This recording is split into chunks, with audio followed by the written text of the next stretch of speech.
Hello there. Welcome to Frontline. I am Obiora Ilo. Maybe I should wish you a happy World Cup. I don't know. Because today is the big day. The 20th World Cup is coming to an end in Brazil. Of course, Nigeria started that journey with a couple of other countries. Well, today we have two countries standing. So today on our program, we are dedicating the entire program talking about the World Cup, talking about Nigeria's performance in the World Cup, talking about Nigeria's problems with FIFA. We'll be talking about the massacre of Brazil. We'll be talking about the future of football in the world today. And I have two very strong football commentators, football journalists, football analysts. I have Sylvester Ekujuamoye. Thank you very much. Sylvester, you're welcome. Thank you. And I have our own Omonfoma, Ebare. Omonfoma, I'll start with you because you just came back from Brazil. Tell us the ambience of Brazil while you were there.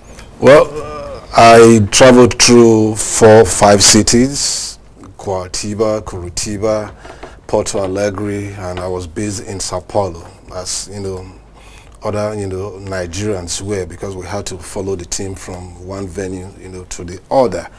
Brazil, in terms of development, I do not rate them as a third world country. But when you further define what a third world country is and you take the economic indices into consideration, you might be close to say maybe they are or maybe they are not. But from what was available, from what I saw on ground, we're looking at the transport system, we're looking at power, we're looking at social infrastructure. I think from what I saw in Brazil, it's comparable to what is obtainable in the United States of America, in Britain, the UK, France, and other major top, developed countries of the world. Then when you come to the main reason why we were in Brazil, which is football. Football is religion. It is what we have here combined times 10. That is what it is in Brazil. It is rather unfortunate, that even if they were not primed to win the World Cup, but the manner in which they were taken out of the World Cup gives room for football, for those who are involved in the scientific aspect of football, to go back to the drawing board to explain what actually happened.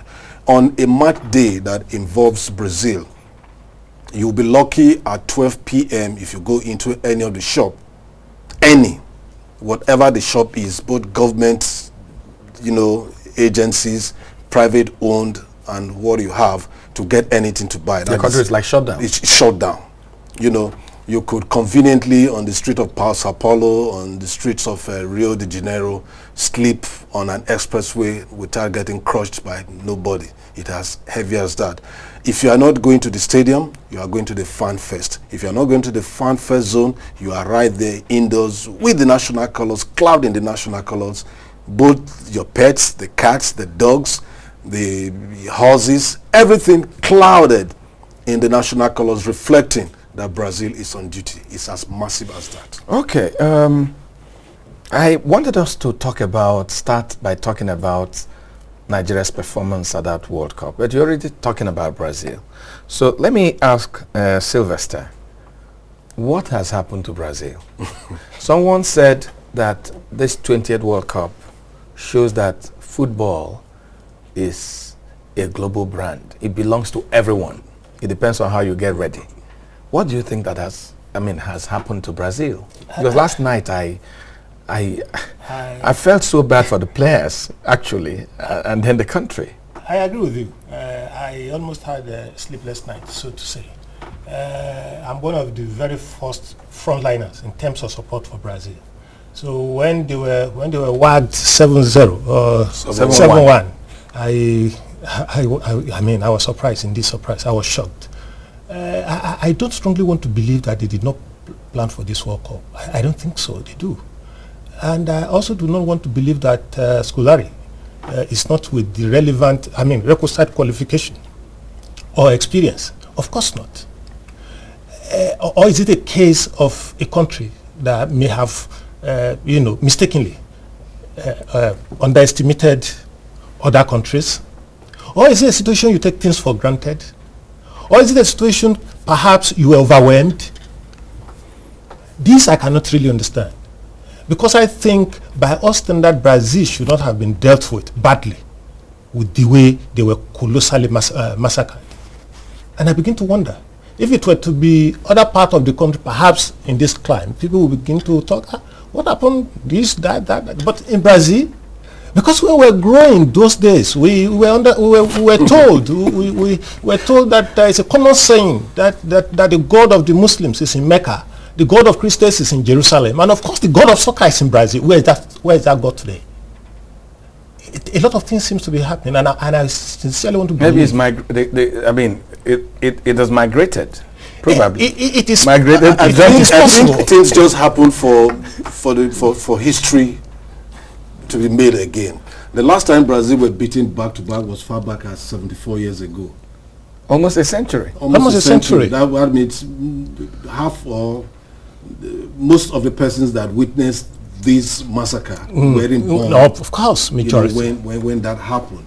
And going into the World Cup, the Brazilians, we went to the football museum in Sao Paulo. They had a belief. It was just a 30-minute short documentary. And that documentary is telling the entire world that the Brazilians, or Brazil as a nation, has won the World Cup 19 times. Because prior to this time, we had the 19th edition. This is the 20th edition. So the belief was that for the 19 times the World Cup has held, they have won the World Cup. That was the much belief, that the Brazilians had, even if realistically they've won it, 5 times, better than any other country. If you put some continents even together, they've not won. Take Africa, for example, we've not even won one. So the Brazilians went into the 20th edition of the World Cup believing that they have won the previous 19 editions. And they were this was another so icing. I think all of this happened for history to be rewritten. That is just all. Because it is unexplained. You cannot explain it. You guys are the experts when it comes to football and all that. Is it possible that the absence of 2 gentlemen was responsible for what has happened to Brazil? I don't agree. I don't agree. The Germans would have dealt with the Brazilians on a day that favored them. Because on that day, the Brazilians didn't know what hit them. They couldn't, fathom what was happening on the field of play over 90 minutes. They got all their acts wrong. So even if Neymar, the last game Neymar played, before he got injured, he wasn't, very spectacular. The Colombians easily, took care of him. After the first 3 group matches, Neymar, maybe his pace has also slowed down in terms of performance. And look at last night, we're talking of Thiago Silva. He came on. I didn't really see the difference he made in the line, in the defense line. So the Brazilians just crumbled, and they have crumbled. So they just have to go back to the drawing board to seek the reason why all of this. Apparently, Neymar could be a name that could spur support. Thiago could have been a defense minstrel that would be able to marshal the defense. But don't forget, even the first penalty yesterday was caused by Silva. So apparently, I don't think it has to do with these 2 guys that were not in the match against Germany. No, I don't think so. I think because even yesterday, I had expected a more tighter defense for the Brazilians. But these guys, they will be at defense, displace practically everybody. And you now leave the goalkeeper at the mercy of strikers, of good shooters. I think it has to do with individual position. It has something to do with the 2 not being available for the previous matches. But what I can't understand was that Germany couldn't even beat the other teams they had played with as much as they beat Brazil. That is a fact. That's a fact. So I can't understand it. In football, there is what we call on a good day. The Germans on that day didn't have any cause or any reason to make mistakes. Hello? Okay, Charles Ojugbana is joining us on the phone. Charles, you're welcome to Frontline. Yeah, thank you. Well, I don't know if you've been following our discussion, but we are looking at what happened to Brazil in this World Cup. Yeah. You've been almost everywhere in the world covering football. You've covered the World Cup before now. What happened to Brazil? What led to the disintegration of Brazil? I think it was a case of over-reliance on a couple of players. Their captain and Neymar Jr., of course, and faced through a very surprising dive from them and their supporters by making sure that in the match that mattered most, both of them were ruled out. And they just could not find double replacement or some other players who could step up to them. But some people are saying that even if those players were in that field on the day Germany took Brazil, that it could have been as bad. I disagree because every team has what we call a leader. And the leader of that team carries the entire squad on his shoulders. In the case of Argentina, everybody knows it's Lionel Messi. In the case of Germany, everybody knows it's Bastian Schweinsteiger. And you can go on and on and on and on. It's always like that. A team revolves around certain playmakers. And those players usually are the people who make it happen. Or, if they are not there, some other person steps up onto their position and helps. These playmakers are the people who make the difference between that magic moment that brings a win or causes a defeat to a team. In the case of Brazil, they have two magic players, Neymar Jr. and Thiago Silva. Unfortunately, both of them were missing on the day that was very important. If they had been there, I'm absolutely certain that the results, they may have lost, but it couldn't have gone the way it went. Okay, was there anything that the Brazilian coach could have done, to slow the pace of that massacre by the Germans that day? Was there anything the coach didn't do that he should have done? That's a very good question. The simple answer is a big no. I say no because if you look at the Germans themselves and their coach, and if you had asked them before the match if they could win by 7-1, none of them would have believed it. So it wasn't planned for, but you see, in football we have what's called accidents. On the day that it's bad, you have an early accident. That is it. You fall apart, easily. And once you concede early goals in crucial matches against a strong side, you just open the floodgates. So this is what happened to Brazil on that day. The big accident happened first.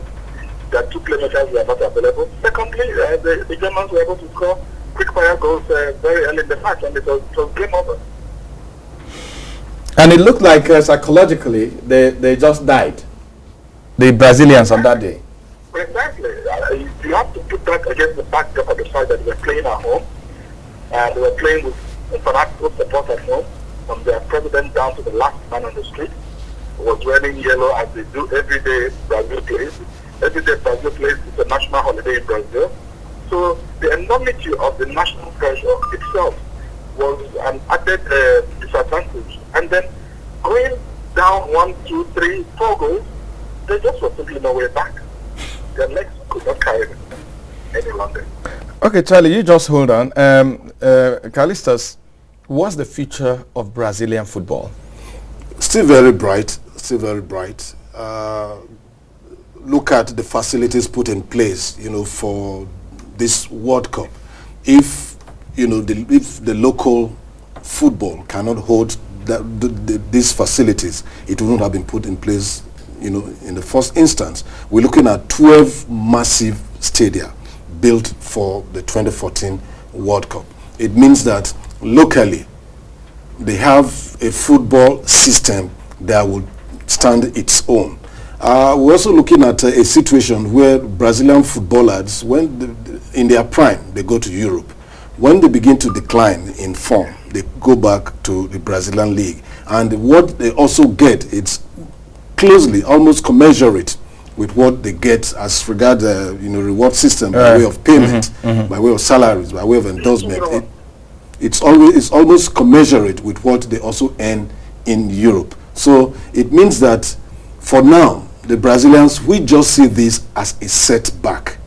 If just like their president said, it's because the president had to address the nation. Yeah, it can be described as a temporary setback, which has inflicted deep into the system. But definitely, the Brazilians will bounce back and they will take up the scratch and get on. Sylvester, you think they can recover? Anytime soon? It may not be too soon, but definitely they will recover. The truth of the matter is that in Brazil, it is football. It is football, it is Brazil. Either way you pick it. So they must have been able to identify the areas of Leipzig, so to say. And that's why I appreciate the comments of the chief coach when he said, yes, he takes full responsibility. He accepted the fact that he coached this team. But of course, every member of the team also share part of the outcome. And I think that is the measurement of the spirit in camp of Brazilian, the spirit in Brazil itself. I strongly want to believe because, like my friend said, Brazil, yes, you can look at them from the perspective of Western world and third world, that they are more or less in part of the third world but of course it's a very developed society, and it therefore presupposes before now they know what they were looking for to host the World Cup. I agree that the possibilities are that yes, you want to win the World Cup. They have the material, they have what it takes, they have the wherewithal. But again, it is 11 against 11. So we are going beyond this. Yes, Brazil, you have done the best you could, and of course you have to give way. But would football die as a result of that? Do we now say we should throw football away? Of course not. I have no doubt in my mind that Brazil will come out, and when they will come out, the first team they are going to meet, God help that team. Charlie, what do you think is the future of Scolari? I mean, a lot of people say, well, this is the easiest way to go into retirement. Do you share that view? Well, I disagree slightly. Because Scolari is a coach that's been tried and tested. His abilities and capabilities are not in question. What befell his team cannot be attributed to a poor coaching. Perhaps, maybe the area where he has some blame is that he ought to have invited more match-winning players onto that squad. But if I were the Brazilian government and the Brazilian Football Federation, I would keep Scolari, to give him another 10 years of office, and then give him some matching targets with which I'm going to gauge him. And I'm very certain that he will deliver. Is he not getting too old? No. In football, there are two people who do not get old. The coaches and the coaches. Okay, let's come back home. I mean, it's easy for us to talk about Brazil and what has happened to them. Let me ask you, what happened to the Super Eagles in Brazil? My personal opinion was that the Eagles let their eyes off the ball, and that momentary distraction was responsible for their exit. If you watch the knockout match against France, you will see clearly that that's a match we could have been leading by 2 or 3 goals in the first half. They simply refused to take their chances, and the French did. And the reason was that they needed to put in that extra effort, that extra energy, that extra determination, and they just did not have it because that effort has been expended chasing non-football matters. Okay, let me come to my guest in the studio here. In USA 94, we are almost there. We lost sight of the ball, just like Charlie said. And then in Brazil, we had a match. We virtually outplayed France, and at the last minute, we lost. And I've heard people say, experts like you say that, yes, we play well, but our finishing is poor. Could that be one of our minuses It is one of the greatest minuses we had going to the World Cup. That is just the truth. All due respect to all 23 players selected, for the 2014 World Cup in Brazil and other matches, and probably matches that will be played in the future. Let me just take 30 seconds to explain why I feel the Germans are doing very well at the World Cup. One, you don't have any Neymar Jr. in the German team. You don't have any ball juggler in the German team. What you have in the German team are a bunch of players who are efficient with the ball. If I am directed or in a position to give you a pass, if that pass is meant for your left leg, that pass is not directed towards your right leg. Both legs are within your body frame. What I'm trying to say now is the Germans are efficient in terms of passing the ball. That is the edge the Germans have over every other team in Brazil. Even when they played against the Brazilians, they had better way of passing the ball to themselves than the Brazilians were. And that was the major setback the Super Eagles had. Let me pick out one of our brightest at the World Cup, Ogenyi Onazi. Ogenyi Onazi, if you give him time to run for 120 minutes, he will give you that. If you give him time to tackle, retrieve, win the ball over 90 minutes, he will give you that. But what does Ogenyi Onazi do? What are his, after winning that ball, what does he do with his next kick? His next kicks are always very, very poor. It's either it's too wide for his teammates to get or directly to an opponent. Go back to the match against USA when Joseph Yobo was cancelled for the second goal. It was Ogenyi Onazi who got the ball in the midfield and threw the pass up front directly to an opponent, and the opponent took the ball, attacked us. Before you knew it, Eyema retrieved the ball from the net. So going into the World Cup, our players could fight and win the ball. Against France, fine, we dominated, we were passing, we were going there. But while we were doing that, Vincent Eyema was the busier of the two goalkeepers. That's just the truth. And that's the summary of football. That's the summary of football. Who gets into the net? Gets into the net. So, if our coaches who takes care of our youths are listening to this program, they should go back and teach our children, our youth players, just how to kick the ball. The dribbling will come in naturally. If you know how to dribble, you will know how to dribble. All this will come in naturally when you begin to advance in the game. But the first thing we have to learn is to kick the ball. It's either you are using the outside of the leg to kick, the inside or the instep. You must know how to kick the ball. We didn't know how to kick the ball. A lot of Nigerians are not actually talking about the Super Eagles now. After the Brazil challenges, so we're not hiding. If it can happen to Brazil, it can happen to Nigeria. But why is it that our coaches don't see this problem?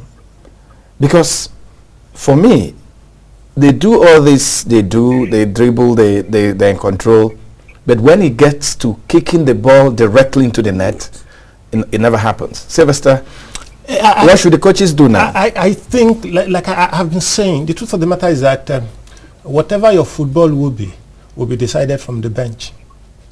And of course, I'm talking about the coaches and the technical crew generally. I imagine that we need a lot of talking, we need a lot of coaching, we need a lot of psychological upbringing for our players. It goes beyond reading, engaging in map reading of football. You must be able to have this confidence. Most of the players are, in quote, international players in Super Eagles. Most of them.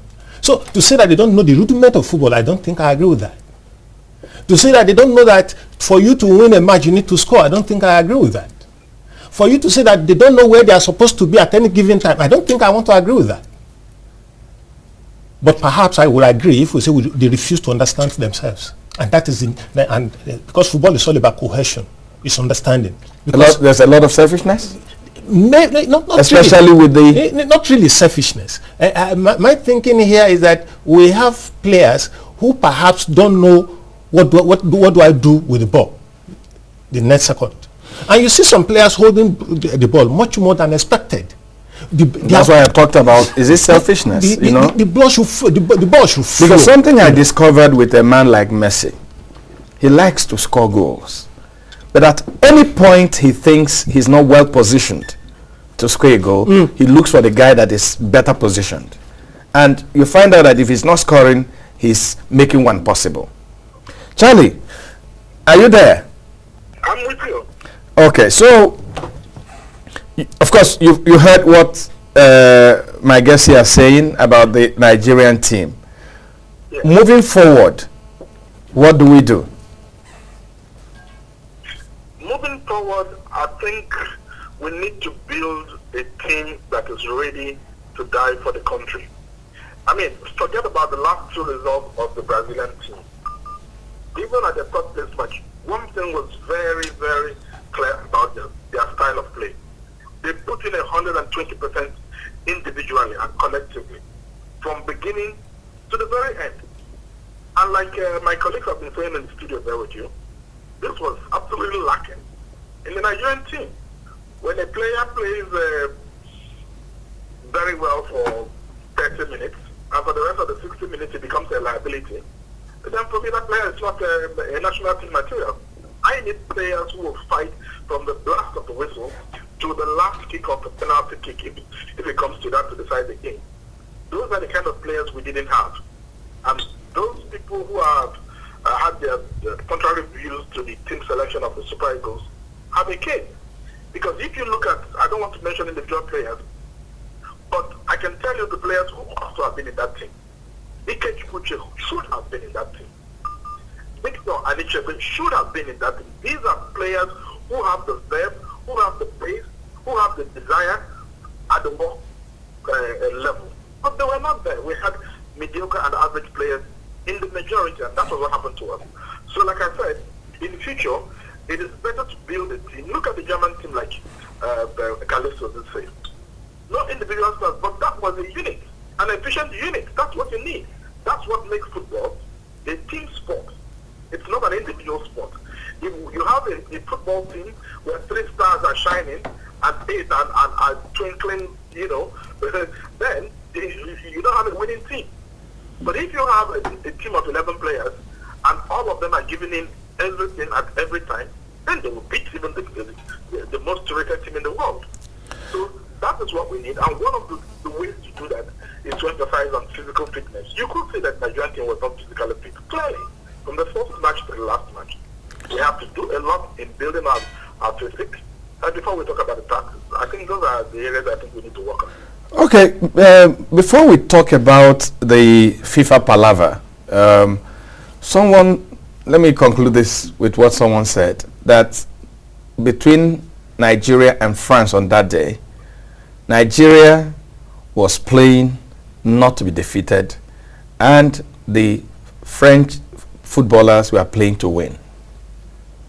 Does that make sense in any way? It was very clear. Look at some persons would say what won the game for France was from the bench. Victor Moses probably had issues with the head coach, and act of maybe pressure or wanting to get along on the same page with everybody, Victor Moses was fielded in the game against France. What happened? If you have the word, or you want to use the word best, we fielded our best 11 against France when the game kicked off. So, but when it got tougher, I think gentleman Stephen Keshi, big boss, had a look to his bench, and practically there was nobody to do better. There was nobody, who have probably stayed on the bench to say, okay, I have studied this, you can go in there, do one thing, be a match winner for me. It wasn't there. To the situation where Mikel Obi, it's been ridiculed now that Stephen Keshi consulted with him, that he was the one who instructed Stephen Keshi not to bring in Ramon Aziz. My own summary to that: why should a coach consult a player who was already sweating on the field of play if a colleague of his can make it, if it ever happened, that would, that's my summary to it. Okay, let's move forward. Sylvester, today we have this problem with FIFA. And there are two opinions. One is, look, FIFA should mind their business, especially when developing countries fund their football 100%. And then there's the other group that are saying that, look, government must mind their business and let FIFA run the show. So where did we go wrong in this matter? I think there is interplay of interest. One, I also want to strongly believe that FIFA would have to do more to help football development all over the world, not only in Nigeria. Like I've made this known in the past, of course in my column with Sports Day. That was the issue I treated on Friday. And the question I ask is this: if you ask, because there are two ways. Yes, FIFA has a rule, and that rule has to be respected. No doubt about that. FIFA, if we are to obey your rule, then you have to do more in terms of funding. Because, my brother, he who pays the piper dictates the tune. I can't agree with some of the postulations that giving you money to go and spend, and I ask you to account for that money, does that amount to interference? Of course not. That is the way I say it. But again, if the agency, in this case NFF, if they've been able to understand what they should do or what should have been done, if as a child, if you give your child the money to go to the market to go and do something, he went, he got that thing, and you are impressed with the outcome of his going out, the possibilities are that you will play less.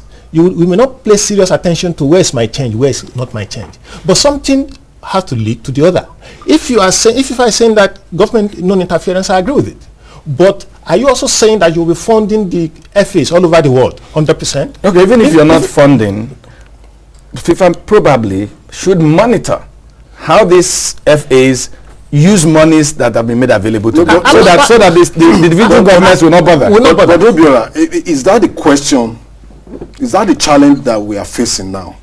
The question of NFF was giving money to prosecute. What is? We don't have time. I'm really confused by the word interference or non-interference. Is NFF being questioned by government that we've given you X amount of money to prosecute the World Cup, and you probably didn't prosecute the World Cup with the said amount of money?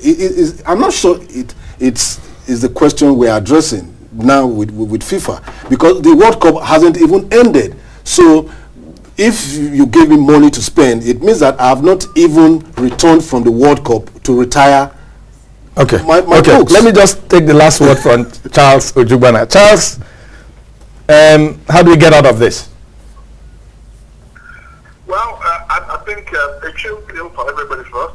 We need to take a deep breath, because when you act in a hurry, you're likely to make mistakes. All parties to the imbroglio should take a step back, accept what they have done, and put national interest first. Let's not be stampeded into this idea of, let them remove the suspension immediately. I don't subscribe to that. The power connect may be the immediate casualties, but you have to pay a price for anything good to come to you. Okay. Okay. So everybody should step back and look at all the options again. Yeah. Okay. Thanks, Charles Ojugbana, for your time and for your insight. Omonfoma Ebare, thanks too for coming. And Sylvester. Sylvester, thanks for coming. You're most welcome, my brother. That's our package. I don't know what your predictions are. We'll lift the cup later today. I don't know. But in a matter of hours, we are going to find out. I'm Obiora from Abuja, Nigeria. Thank you for joining us. And let's do it again, same time next week.